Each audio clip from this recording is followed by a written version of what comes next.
इस ढंग की व्यवस्था की जाएगी और ऐन वक्त पर 10 आदमी आपके सामने हाजिर किए जाएंगे। उनके नाम, उनके पिताजी के नाम, उनकी उम्र और फ़ोन नंबर साहब बताइए। और बाजू के ही रूम में जहां ये कंडक्ट किया जाएगा पत्रकार भवन में, उसके बाजू के ही रूम में हम 10 चीज़ें रखेंगे जिसका बाकायदा वीडियो रिकॉर्डिंग होगा और वो भी आप अपनी दिव्य शक्ति से जानिए और बताइए।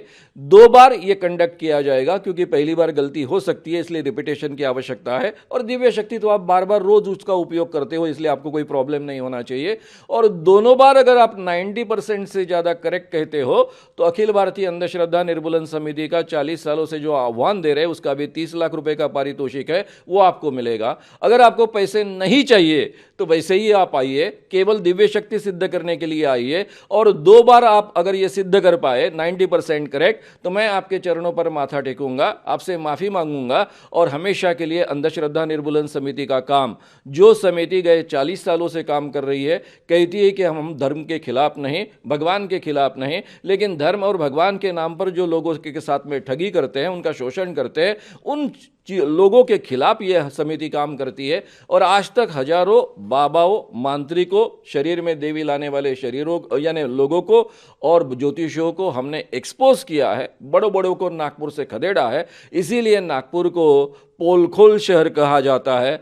ये समिति हम बंद कर देंगे, माफ़ी भी मांगूंगा और समिति भी बंद करूंगा, ये जाहिर तरीके से कहा है।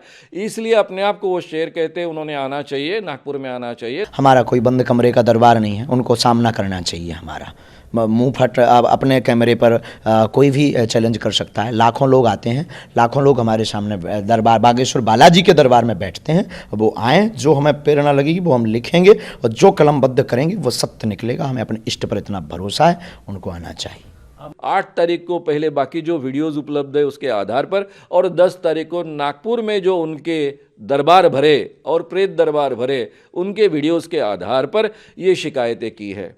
तो नागपुर पुलिस ने सीधे सीधे इसके लिए उनको बुक करना चाहिए, एफआईआर दाखिल करना चाहिए और आगे की कार्रवाई करनी चाहिए। छवि हमारी खराब की है। हमारे बागेश्वर धाम के पागल लगे हुए हैं। नागपुर में ही हमारा बागेश्वर धाम से समंडल लगा हुआ है और जो आए दिन उनका मुंह तोड़ जवाब दे रहा है। और भारत का प्रत्येक सनातनी व्यक्ति भी अब जवाब दे रहा है और उन सबको बाइकआउट किया जाएगा जो जो सनातन धर्म के खिलाफ बोलेगा। उन्हें दरबार में आना चाहिए, किराया खर्चा हमसे ले लें, हम गीला करके भेजेंगे उन्हें वापस। रामकथा के विरोध में तो हमारा कोई कहना नहीं, हमको अधिकार भी नहीं है कहने का, ना कानून के तहत कोई अधिकार है। तो इसलिए जब तक नागपुर में दिव्य दरबार नहीं भरेगा तब तक ये एक्शन कैसे होगी? हमारे ऊपर जो इष्ट कृपा है, जो गुरु कृपा है, हम उस बल के आधार पर जो है दलाक करके, ललकार करके बोलते हैं कि हमारे सनातन धर्म में क्या ताकत है। किसी मौलवी और पादरी में ये क्षमता नहीं है। जो छोटी छोटी ट्रिक दिखा करके ये पादरी और ये मौलवी जो सनातन धर्म से दूसरे धर्म में ले जाते हैं, उनके सामने बागेश्वर बालाजी बहुत बड़ा तमाचा है और उनके मुंह पर हम तमाचा मारते रहेंगे। और दूध का दूध पानी का पानी हो जाए, चैलेंज की बात क्या, सीधे दरबार में आ जाओ, आके बैठो और अनुभव करो।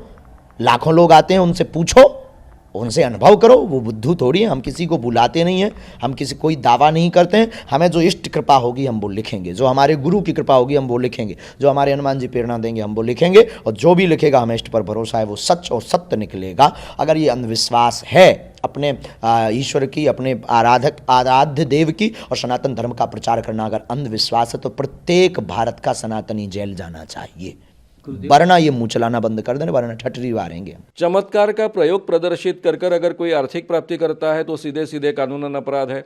और महाराज जी दावा करते हैं कि वो अपने भक्तों का नाम अपने आप जानते हैं, उनके पिताजी का नाम जानते हैं, साथ में केवल इतना ही नहीं तो उसके साथ में उनकी उम्र वो बता सकते हैं और उनके मोबाइल नंबर बता सकते हैं।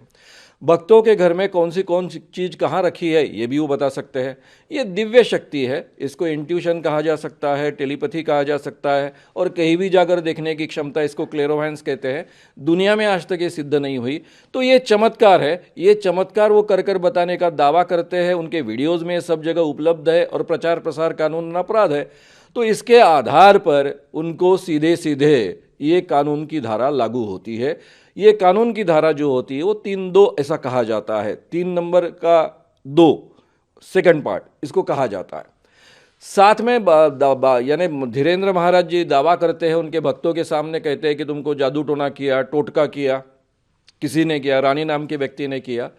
इस कानून के तहत किसी ने अगर जादू टोना किया, टोटका किया, भूत लगाया ऐसा कहा तो वो कानूनन अपराध है। इसलिए 6वां भी शेड्यूल में का हिस्सा ये लागू होता है। फिर महाराज कहते हैं कि तुम्हें किसी ने खिलाया इसलिए तुम्हारे शरीर में इस ढंग की तकलीफें हो रही है, या फिर किसी ने टोटका किया इसलिए इस ढंग की तकलीफें हो रही है। 8वें में ये बात कही गई है कि अगर कोई कहता है कि किसी अतीन्द्रिय शक्ति के कोप के कारण इस ढंग से शारीरिक बीमारियां हुई है तो उसके लिए भी कानूनन अपराध तय हुआ है।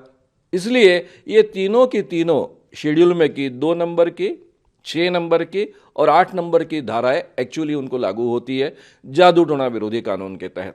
आज उन्होंने मुंह चलाया, आप सब चले आए, और हर बार साधु संतों, कभी पादरियों पर क्यों नहीं इन्होंने टारगेट किया, कभी मौलवियों पर क्यों नहीं टारगेट किया, इनके मज़ारों में क्यों नहीं गए? क्या इनका दादा परदादा चला गया था बहुत जल्दी?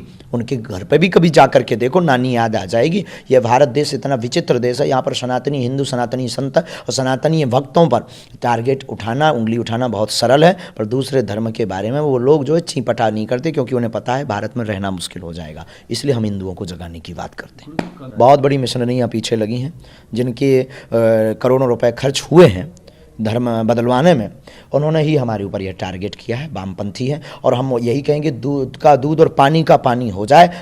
नमस्कार, मैं हूं मानक गुप्ता। अगर आपको हमारा ये वीडियो पसंद आया हो तो इसे लाइक और शेयर जरूर करें, और हाँ, हमें सब्सक्राइब और फॉलो करना ना भूलें, ताकि आप देश और दुनिया की कोई खबर मिस ना करें। तो जुड़े रहिए हमारे साथ और देखते रहिए News 24।